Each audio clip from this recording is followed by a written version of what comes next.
एक दिन एक व्यापारी कुछ भेड़ों के साथ जंगल पार कर रहा था। उनमें से एक भेड़ रास्ता भटक गई और घने जंगल में रह गई।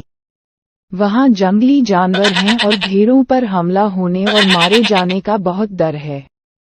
इसलिए वह धीरे धीरे इधर उधर घूमता रहा, इस बात का ध्यान रखते हुए कि वह किसी चीज पर न गिरे। एक दिन एक भेड़ को शेर की खाल दी गई। तुरंत यह बात सूझी, मैं इसी ताक में रहती हूँ कि कब कोई जंगली जानवर हमला कर दे।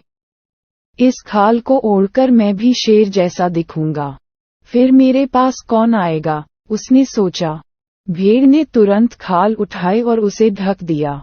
अब यह एक अजीब जानवर जैसा दिखता है। भेड़ों को देखकर खरगोश, हिरण, भालू और लोमड़ी डर के मारे भाग गए। अंततः बाघ और शेर भी लुप्त हो गए। ये देखकर भेड़ बहुत खुश हुई। उन्हें और भी डराने के लिए उसने अपनी आवाज बदल ली और अजीब आवाजें निकालने लगी और जमीन पर पैर पटक कर जानवरों पर हमला करने का नाटक करने लगी। इससे सभी जंगली जानवर व्याकुल हो गए।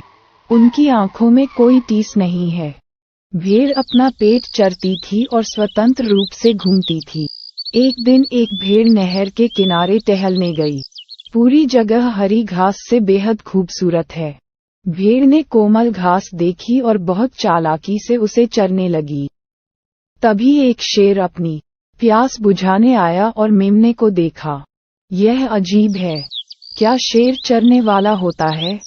शेर भूख से मर जाता है, लेकिन घास नहीं चरती।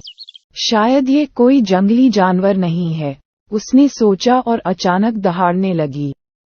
उस चीख से भेड़ डर गई। वह अपनी जान बचाने के लिए भागी।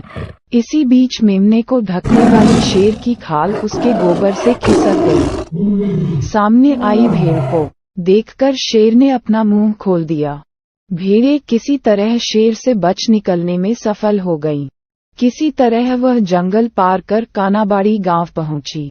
ये जानकर सभी जानवर हंस पड़े। इसके बाद वे जंगल में निर्भय होकर विचरण करने लगे।